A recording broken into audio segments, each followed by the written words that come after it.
여러분, 지금 이 순간에도 여러분의 일자리를 노리는 존재가 있습니다. 그것은 해킹도 아니고 외국인 노동자도 아닙니다. 바로 보스턴 다이내믹스의 연구소 바닥에서 마치 공포 영화 속 좀비처럼 관절을 360도 꺾으며 일어나는 철제 괴물 올 일렉트릭 아틀라스입니다. 여러분이 이 영상을 보는 지금 이 10분 동안 전 세계 어딘가에서는 이 로봇을 도입하기 위한 계약서에 사인이 떨어지고 있을 겁니다. 그리고 그 계약서 한 장이 의미하는 것은 단 하나, 누군가의 해고 통지서입니다. 충격적인 사실 하나 말씀드릴까요? 보스턴 다이내믹스가 공개한 최신 영상을 보면 아틀라스는 이제 백플립이나 파쿠르 같은 쇼맨십을 버렸습니다. 왜일까요? 답은 간단합니다. 이제 쇼를 할 필요가 없으니까요. 실전에 투입될 준비가 끝났으니까요. 유압 장치를 모두 떼어내고 전기 모터로 무장한 이 신형 아틀라스는 더 조용하고 더 효율적이며 더 오래 작동합니다. 그리고 가장 무서운 건 인간의 관절 구조라는 한계마저 초월해버렸다는 겁니다. 무릎을 뒤로 꺾고 허리를 무한정 회전시키며 인간이라면 절대 할 수 없는 자세로 작업을 수행합니다. 이건 인간을 닮은 로봇이 아닙니다. 인간의 노동을 완벽하게 수행하기 위해 인간의 한계를 제거한 말 그대로 노동의 완성체입니다. 자, 잠깐만 숨을 고르고 상상해 보시죠. 24시간 내내 쉬지 않고 불평 한마디 없이 병가도 내지 않고 노동조합도 만들지 않으며 퇴직금 걱정도 필요 없는 완벽한 노동자. 기업가 입장에서 이보다 더 이상적인 존재가 있을까요? 없습니다. 절대 없습니다. 그래서 지금 이 순간에도 전 세계 물류 창고와 제조 공장의 경영진들은 전기가 나간 듯 흥분하며 계산기를 두드리고 있습니다. 초기 투자비 5억, 10억 상관없습니다. 3년만 돌리면 본전이고 5년이면 순이익입니다. 인간 노동자 10명을 고용하는 것보다 아틀라스 한 대를 들여놓는 게 훨씬 경제적이라는 계산이 나오는 순간 여러분이 앉아있는 그 자리는 곧바로 위태로워집니다. 여기서 잠깐 과거를 돌아볼까요? 산업혁명 시대에 기계가 등장했을 때 사람들은 공포에 떨었습니다. 하지만 결과적으로 어땠습니까? 기계는 인간의 근력을 대신했고 인간은 더 창의적이고 지적인 일로 옮겨갔습니다. 마차가 사라지자 자동차 정비사가 생겼고 타자수가 사라지자 컴퓨터 프로그래머가 생겼습니다. 그래서 많은 사람들이 말합니다. 이번에도 똑같을 거라고, 로봇이 와도 새로운 일자리가 생길 거라고. 하지만 여러분, 이건 착각입니다. 치명적인 착각입니다. 왜냐하면 이번 혁명은 층위가 완전히 다르기 때문입니다. 과거의 기계는 인간의 신체 일부를 대체했습니다. 삽 대신 굴착기, 망치 대신 드릴, 다리 대신 자동차. 하지만 아틀라스는 다릅니다. 아틀라스는 인간의 신체 전체를 대체합니다. 게다가 여기에 인공지능이라는 두뇌까지 탑재되어 있습니다. 신체와 지능, 이 두 가지를 동시에 대체당한 인간에게 남는 건 뭘까요? 감정, 창의성, 천만에요. 이미 AI는 그림을 그리고 음악을 작곡하며 시를 씁니다. 로봇은 인간의 표정을 읽고 공감을 흉내냅니다. 우리가 안전하다고 믿었던 그 어떤 영역도 더 이상 성격이 아닙니다. 지금부터 제가 들려드릴 이야기는 SF 소설이 아닙니다. 현재 진행형인 현실입니다. 먼저 물류 창고부터 이야기해보죠. 여러분이 온라인으로 주문한 택배 상자, 그걸 누가 나르고 있을까요? 지금은 인간입니다. 좁은 통로를 오가며 하루에 수백 개의 박스를 나르는 노동자들. 하지만 아틀라스가 투입되는 순간 이 풍경은 완전히 바뀝니다. 로봇은 어두운 조명 아래에서도 정밀한 센서로 물건을 식별하고 인간이라면 허리를 다칠 만한 무게의 박스를 가볍게 들어 올립니다. 게다가 인간은 8시간 일하면 쉬어야 하지만 로봇은 전기만 공급되면 365일 24시간 0.1mm의 오차도 없이 작동합니다. 더 무서운 건 이제부터입니다. 아틀라스는 단순 반복 작업만 하는 게 아닙니다. 인공지능 덕분에 스스로 학습하고 판단합니다. 예를 들어볼까요? 공사 현장에서 자재를 나르던 로봇이 갑자기 무너진 장애물을 발견합니다. 예전 같았으면 에러 메시지를 띄우고 멈췄겠죠. 하지만 지금은 다릅니다. 로봇은 스스로 우회로를 찾거나 장애물을 치우거나 심지어 다른 로봇에게 도움을 요청합니다. 이건 단순한 기계적 수행이 아닙니다. 지능형 노동입니다. 숙련된 기술공들이 수십 년간 쌓아온 노하우, 우리가 육감이나 감이라고 부르던 그것까지 데이터화되어 로봇의 회로 속으로 빨려 들어가고 있습니다. 여기서 여러분께 질문 하나 던지겠습니다. 도대체 인간은 무엇을 해야 할까요? 진지하게 생각해보세요. 로봇이 신체 노동을 하고 AI가 지적 노동을 하는 세상에서 인간의 자리는 어디입니까? 서비스업? 아니요, 이미 키오스크와 챗봇이 점령했습니다. 감정 노동? 로봇은 이미 인간보다 더 친절한 미소를 지을 줄 압니다. 예술과 창작? AI는 이미 수상작을 만들어내고 있습니다. 우리가 마지막 보루라고 생각했던 모든 영역이 하나씩 무너지고 있습니다. 그런데 말이죠, 더 소름 끼치는 건 따로 있습니다. 이 로봇들이 가장 먼저 투입될 곳이 어디인지 아십니까? 바로 위험하고 힘든 일터입니다. 건설 현장, 광산, 재난구조 현장. 기업들은 이렇게 말합니다. 인간을 위험에서 구하기 위해 로봇을 투입한다고. 얼마나 인도적입니까? 얼마나 훌륭한 명분입니까? 하지만 그 명분의 뒷면을 들여다보세요. 거기엔 임금을 줄 필요가 없는 대체제, 산재 보상을 할 필요가 없는 노동력, 법적 책임에서 자유로운 일꾼이라는 차가운 계산이 숨어 있습니다. 인간을 보호한다는 아름다운 말 뒤에 인간을 배제한다는 잔인한 진실이 감춰져 있는 겁니다. 한번 상상해 보십시오. 서울 시내를 누비는 배달 라이더들, 비가 오나 눈이 오나 묵묵히 짐을 나르는 택배 기사들, 한여름 폭염 속에서도 현장을 지키는 건설 노동자들, 이분들 덕분에 우리 사회가 돌아갑니다. 우리가 편하게 소파에 앉아 휴대폰을 만지작거리는 동안 누군가는 땀을 흘리며 우리의 편의를 책임지고 있습니다. 하지만 역설적이게도 그 노동이 힘들고 위험할수록 기업들은 더 빨리 로봇으로 대체하고 싶어 합니다. 위험한 일을 안 해도 된다는 안도감보다 아예 일할 기회조차 박탈당할 수 있다는 공포가 더 큰 게 지금의 현실입니다. 자, 여기서 우리는 더 근본적인 문제와 마주하게 됩니다. 이건 단순히 일자리가 줄어드는 문제가 아닙니다. 부의 대전환 문제입니다. 지금까지 경제는 이렇게 돌아갔습니다. 노동자가 일해서 임금을 받고 그 돈으로 물건을 사고 기업은 물건을 팔아 이윤을 남기고 그 이윤으로 다시 노동자를 고용하는 선순환. 하지만 로봇이 노동의 주체가 되면 이 고리가 끊어집니다. 로봇은 월급을 받지 않으니까요. 로봇은 그 돈으로 옷을 샀거나 외식을 하지 않으니까요. 소비 주체가 사라진 경제에서 기업들은 누구에게 물건을 팔 건가요? 부자들끼리만 사고 파나요? 경제학자들이 경고하는 시나리오가 있습니다. 로봇 자동화가 극단으로 치달으면 사회는 두 계층으로 나뉜다는 겁니다. 로봇을 소유한 극소수의 자본가와 일자리를 잃고 거리로 내몰린 대다수의 시민. 이건 SF 디스토피아가 아닙니다. 지금 우리가 아무런 대비도 하지 않는다면 30년 후, 어쩌면 20년 후에 마주하게 될 현실입니다. 그때 가서 후회해봤자 소용없습니다. 로봇은 이미 공장을 장악했고 AI는 이미 사무실을 점령했으며 우리는 갈 곳이 없을 테니까요. 그렇다면 우리는 어떻게 해야 할까요? 러다이트 운동처럼 로봇을 부수고 공장을 불태워야 할까요? 아닙니다. 그건 답이 아닙니다. 19세기 영국의 방직공들이 기계를 부쉈을 때 그들이 진짜 분노한 대상은 기계 자체가 아니었습니다. 그 기계를 이용해 자신들을 착취하는 구조, 그 시스템에 분노했던 겁니다. 우리도 마찬가지입니다. 아틀라스를 미워할 게 아니라 아틀라스가 가져올 풍요를 어떻게 공정하게 나눌 것인지 고민해야 합니다. 기술은 죄가 없습니다. 로봇이 나쁜 게 아닙니다. 문제는 그 기술을 다루는 인간의 탐욕과 시스템의 부재입니다. 지금 이 순간에도 로봇은 엄청난 생산성을 만들어내고 있습니다. 과거 인간 10명이 하루 종일 해야 했던 일을 로봇 한 대가 1시간 만에 해냅니다. 그렇다면 그 생산성의 이익은 누구에게 돌아가야 할까요? 로봇을 산 기업주의 주머니에만 들어가야 할까요? 아니면 일자리를 잃은 노동자들을 위한 재원으로 쓰여야 할까요?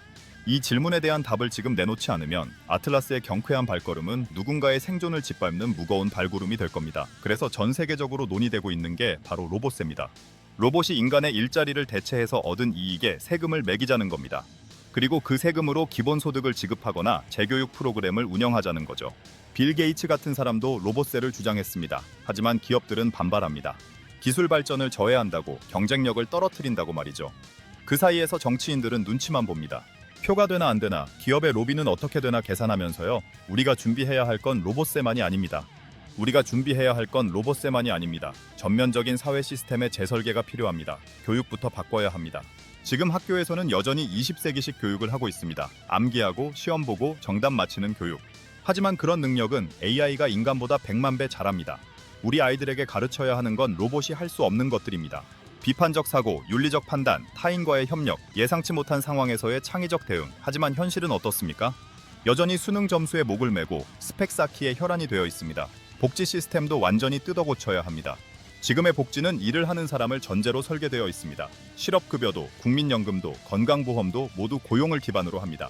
하지만 로봇이 대다수의 일자리를 차지한 세상에서 이 시스템은 무용지물이 됩니다. 일을 하지 않아도, 아니 일을 할 수 없어도 인간답게 살 수 있는 시스템을 만들어야 합니다. 기본소득이든 보편적 복지든 형태가 뭐가 됐든 근본적인 전환이 필요합니다. 법제도는 또 어떻습니까? 로봇이 사고를 내면 누가 책임을 져야 할까요? 로봇을 소유한 기업인가요? 로봇을 만든 제조사인가요? 아니면 로봇의 AI를 개발한 프로그래머인가요? 로봇이 판단착오로 사람을 다치게 했다면요? 로봇끼리 부딪혀서 수억 원의 재산 피해가 났다면요? 현행법은 이런 상황을 전혀 상정하지 않았습니다. 법이 기술을 따라잡지 못하는 사이 사각지대가 생기고 그 피해는 고스란히 약자의 몫이 됩니다. 노동법은 또 얼마나 구멍투성입니까? 로봇에게는 근로기준법이 적용되지 않습니다. 당연하죠. 로봇은 근로자가 아니니까요. 그래서 기업들은 합법적으로 로봇을 24시간 돌립니다. 인간이라면 법으로 보호받을 근로시간도, 휴게시간도, 야간수당도 로봇에겐 해당 사항 없습니다. 이게 공정한 경쟁인가요? 인간 노동자가 로봇과 어떻게 경쟁합니까? 애초에 승부가 되지 않는 게임입니다. 그런데도 우리 사회는 여전히 개인의 노력 부족, 스펙 부족, 능력 부족 타령만 하고 있습니다. 여기서 한 가지 더 짚고 넘어야 할 게 있습니다. 로봇 격차 문제입니다. 대기업은 수십억 원을 들여 최신형 로봇을 도입할 수 있습니다. 하지만 중소기업이나 영세 자영업자는요, 그들은 여전히 인간의 손으로 발로 뛰어야 합니다. 그 사이 생산성 격차는 벌어지고 가격 경쟁에서 밀리며 결국 시장에서 퇴출당합니다. 로봇을 가진 자와 못 가진 자의 격차는 지금 우리가 경험하는 빈부격차보다 훨씬 더 극단적일 겁니다. 로봇은 자본이 있어야 살 수 있으니까요. 돈이 돈을 버는 시대를 넘어 로봇이 로봇을 사는 시대가 올 겁니다. 하지만 여러분, 여기서 포기하면 안 됩니다. 인류 역사를 돌이켜보면 우리는 항상 새로운 기술 앞에서 두려워했지만 결국 그것을 길들여 왔습니다. 불을 두려워했지만 불을 사용하는 법을 배웠고, 전기를 무서워했지만 전기로 세상을 밝혔습니다. 로봇도 마찬가지입니다. 로봇을 두려워만 할 게 아니라 로봇을 어떻게 인류의 도구로 만들 것인지 고민해야 합니다. 그리고 그 고민의 핵심은 결국 하나로 귀결됩니다. 로봇이 만들어낸 풍요를 어떻게 모두가 나눌 것인가. 상상해보세요. 로봇이 모든 힘든 일을 대신해주는 세상. 인간은 더 이상 생계를 위해 원치 않는 일을 하지 않아도 됩니다. 하고 싶은 일, 의미 있는 일, 창조적인 일에 시간을 쓸 수 있습니다. 예술가가 되고 싶었던 사람은 그림을 그리고, 음악가가 되고 싶었던 사람은 악기를 연주하고, 작가가 되고 싶었던 사람은 글을 씁니다. 돈을 벌기 위한 노동이 아니라 자아 실현을 위한 활동을 할 수 있는 세상. 이게 유토피아일까요? 아니면 실현 가능한 미래일까요? 답은 우리가 지금 어떤 선택을 하느냐에 달려 있습니다. 하지만 현실적으로 생각해 봅시다. 당장 내일 출근해서 상사한테 로봇한테 밀려났다는 통보를 받을 수도 있는 상황인데 유토피아 타령이 귀에 들어올 리 없죠. 그래서 우리는 더 치열하게 싸워야 합니다. 목소리를 내야 합니다. 정치인들에게 요구하세요. 로봇세를 도입하라고, 기본소득을 지급하라고, 재교육 프로그램에 예산을 투입하라고. 기업들에게 압박하세요. 로봇으로 벌어들인 이익을 사회에 환원하라고, 해고된 노동자들에게 책임을 지라고. 개인으로는 약하지만 함께 모이면 강합니다. 노동조합을 만들고 시민단체를 조직하고 온라인에서 여론을 형성하세요. 침묵하면 당합니다. 가만히 있으면 아틀라스의 발밑에 깔립니다. 서울의 방어력 이야기를 아까 잠깐 언급했는데 우리에게 필요한 건 바로 이겁니다. 경제적 요새, 사회적 방벽, 로봇이라는 거대한 파도가 몰려올 때 우리를 지켜줄 제도적 장치 말입니다. 하지만 그런 장치는 저절로 생기지 않습니다. 우리가 만들어야 합니다. 우리가 요구해야 합니다. 우리가 싸워서 쟁취해야 합니다. 동시에 개인적 차원에서도 준비해야 합니다. 로봇이 절대 할 수 없는 능력을 키우세요. 그게 뭘까요? 타인의 고통에 공감하는 능력, 복잡한 윤리적 문제를 고민하는 능력, 예상치 못한 상황에서 창의적으로 대응하는 능력, 다양한 사람들과 협력하고 소통하는 능력. 이런 것들은 알고리즘으로 구현하기 어렵습니다. 데이터로 학습시킬 수 없는 영역입니다. 역설적이게도 로봇 시대의 가장 중요한 건 인간다움입니다. 비효율적이고 감정적이고 때로는 비논리적인 인간만의 특성이 우리의 무기가 될 겁니다. 책을 많이 읽으세요. 특히 인문학 서적을요. 로봇은 데이터를 처리하지만 인간은 의미를 만들어냅니다. 철학, 역사, 문학을 통해 인간의 본질을 이해하고 삶의 의미를 탐구하세요. 예술 활동을 하세요. 그림이든 음악이든 글이든 춤이든. 로봇도 예술을 만들지만 로봇의 예술에는 삶의 경험이 없습니다. 고통과 기쁨, 사랑과 상실, 절망과 희망. 이런 인간적 경험에서 우러나오는 진짜 예술은 로봇이 흉내낼 수 없습니다. 사람들과의 관계를 소중히 하세요. 네트워크를 만드세요. 로봇 시대가 되면 인간 대 인간의 연결이 더욱 중요해집니다. 로봇은 업무를 처리하지만 인간은 관계를 만듭니다. 신뢰를 쌓고 협력하고 함께 문제를 해결하는 능력. 이건 로봇이 대체할 수 없는 인간만의 영역입니다. 온라인 커뮤니티든 오프라인 모임이든 의미 있는 관계를 만들고 유지하세요. 평생 학습하는 자세를 가지세요. 한 가지 기술, 한 가지 직업으로 평생 먹고 살 수 있는 시대는 끝났습니다. 끊임없이 배우고 적응하고 변화해야 합니다. 로봇이 새로운 일을 학습하는 데 걸리는 시간보다 인간이 느릴 수도 있습니다. 하지만 인간은 전혀 다른 분야를 융합하고 예상치 못한 연결고리를 찾아내며 맥락을 이해하는 능력이 있습니다. 이런 능력을 계속 키워나가세요. 그리고 무엇보다 중요한 건 희망을 잃지 않는 겁니다. 지금 제가 하는 이야기가 너무 암울하게 들릴 수도 있습니다. 로봇이 온다, 일자리가 사라진다, 미래가 불안하다. 맞습니다. 현실은 냉혹합니다. 하지만 바로 그렇기 때문에 우리는 더 똑똑해져야 하고 더 단결해야 하며 더 적극적으로 움직여야 합니다. 역사는 항상 위기 속에서 새로운 가능성을 만들어냈습니다. 대공황이 있었지만 뉴딜 정책이 나왔고 세계대전이 있었지만 복지국가가 탄생했습니다. 로봇 혁명이라는 거대한 파도 앞에서 우리도 새로운 사회계약을 만들어낼 수 있습니다. 여러분, 제가 이 영상을 만든 이유는 여러분을 겁주기 위해서가 아닙니다. 깨우기 위해서입니다. 아틀라스의 그 기괴한 움직임은 단순한 기술 시연이 아닙니다. 그건 우리 사회에 보내는 경고장입니다. 준비하라는, 변화하라는, 행동하라는 신호탄입니다. 우리가 지금 무엇을 하느냐에 따라 로봇은 인류의 위대한 도구가 될 수도, 인류의 무덤을 파는 삽이 될 수도 있습니다. 로봇이 인간의 노동을 대신하는 것 자체는 나쁜 게 아닙니다. 문제는 그 혜택이 누구에게 돌아가느냐입니다. 소수의 자본가에게만 집중된다면 그건 재앙입니다. 하지만 사회 전체가 공유한다면 그건 축복이 될 수 있습니다. 인간이 생존을 위해 하기 싫은 일을 억지로 하지 않아도 되는 세상. 모든 사람이 자신의 잠재력을 마음껏 발휘할 수 있는 세상. 그런 세상을 만들 수 있는 기술적 조건은 이미 갖춰졌습니다. 이제 남은 건 정치적 의지와 사회적 합의뿐입니다. 아틀라스가 관절을 꺾으며 일어서는 그 장면을 다시 한번 떠올려 보세요. 그 움직임이 섬뜩하게 느껴지는 이유는 그게 인간의 한계를 초월했기 때문입니다. 하지만 동시에 그건 인간 지성의 승리이기도 합니다. 우리가 만들어낸 피조물이니까요. 문제는 그 피조물을 누가 어떻게 사용하느냐입니다. 프랑켄슈타인의 괴물이 될지 아니면 인류의 친구가 될지는 우리 손에 달려 있습니다. 지금 이 순간에도 전 세계 어딘가에서 아틀라스는 묵묵히 작업을 수행하고 있습니다. 쉬지 않고, 불평하지 않고, 완벽하게. 그 모습을 보며 우리가 느껴야 할 것은 패배감이 아닙니다. 오히려 긴장감입니다. 경각심입니다. 그리고 행동의 필요성입니다. 로봇이 우리보다 강하다고 해서 우리가 무력한 건 아닙니다. 로봇은 도구일 뿐이고 도구를 어떻게 쓸지는 우리가 결정합니다. 그 결정권을 소수의 자본가에게 빼앗기지 않기 위해 우리는 목소리를 내야 합니다. 정부에 요구하세요. 로봇세를 도입하고 기본소득을 논의하고 재교육 프로그램에 투자하라고 기업에 압박하세요. 자동화로 절감한 비용의 일부를 사회에 환원하고 해고자에게 책임 있는 조치를 취하라고 동료 시민들과 연대하세요. 혼자서는 약하지만 함께 모이면 강합니다. 역사상 모든 위대한 변화는 평범한 사람들이 함께 목소리를 냈을 때 일어났습니다. 그리고 개인적으로도 준비하세요. 로봇이 할 수 없는 일을 할 수 있는 사람이 되세요. 그건 반드시 거창한 게 아니어도 됩니다. 진심으로 누군가의 말을 경청하는 것, 어려운 상황에서 옳은 선택을 고민하는 것, 다른 사람과 협력해서 문제를 해결하는 것. 이런 평범해 보이는 능력들이 로봇 시대의 가장 강력한 무기가 될 겁니다. 아틀라스의 등장은 종말이 아니라 전환점입니다. 인류는 지금까지 수많은 전환점을 넘어왔습니다. 농경혁명, 산업혁명, 정보혁명. 그때마다 우리는 적응했고 진화했으며 살아남았습니다. 이번 로봇혁명도 마찬가지입니다. 우리는 살아남을 겁니다. 아니, 살아남는 것을 넘어 더 나은 세상을 만들어낼 겁니다. 단, 그러기 위해서는 지금 이 순간 깨어 있어야 하고 움직여야 하며 함께 해야 합니다. 마지막으로 한 가지만 더 말씀드리겠습니다. 로봇이 아무리 완벽해도 로봇이 절대 할 수 없는 게 하나 있습니다. 바로 인간으로 산다는 경험 자체입니다. 사랑하고, 아파하고, 웃고, 울고, 꿈꾸고, 좌절하고, 다시 일어서는 것. 이 모든 혼란스럽고 비효율적이며 때로는 비논리적인 과정이 바로 인간다움입니다. 로봇은 완벽한 노동자일 수 있지만 결코 완벽한 인간은 될 수 없습니다. 그러니 두려워하되 주눅들지는 마세요. 경계하되 포기하지는 마세요. 그리고 무엇보다 혼자라고 생각하지 마세요. 지금 이 영상을 보고 계신 여러분, 그리고 전 세계 수십억 명의 노동자들이 모두 같은 고민을 하고 있습니다. 우리는 함께 이 거대한 변화의 물결을 헤쳐나갈 겁니다. 아틀라스가 가져올 미래가 디스토피아가 될지 유토피아가 될지는 결국 우리 모두의 선택에 달려 있습니다. 보스턴 다이내믹스의 아틀라스는 분명 인류 공학의 걸작입니다. 그 정교함, 그 능력, 그 가능성에 경탄하지 않을 수 없습니다. 하지만 경탄과 동시에 우리는 질문해야 합니다.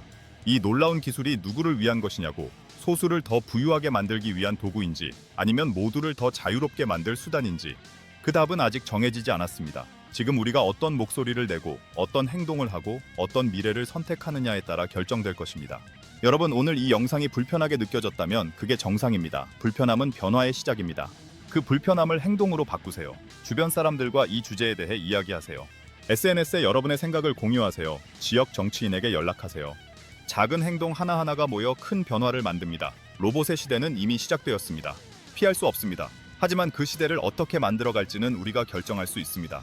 아틀라스의 발걸음이 우리를 짓밟는 소리가 될지 아니면 새로운 시대를 여는 희망의 발걸음이 될지 그 선택은 바로 지금 여러분의 손에 달려 있습니다. 오늘 준비한 이야기는 여기까지입니다. 이 영상이 조금이라도 도움이 되었다면 구독과 좋아요로 응원해주세요. 로봇이 대신해줄 수 없는 여러분과 저만의 소중한 연결고리입니다. 그리고 댓글로 여러분의 생각을 들려주세요. 로봇의 미래에 대해, 일자리에 대해, 우리가 준비해야 할 것들에 대해 여러분 한 분 한 분의 목소리가 모여 더 나은 미래를 만드는 힘이 됩니다. 다음 영상에서는 더 깊이 있고 날카로운 주제로 찾아뵙겠습니다. 그때까지 건강하시고 깨어 계시고 희망을 잃지 마세요. 우리는 함께라면 어떤 변화도 헤쳐나갈 수 있습니다. 감사합니다.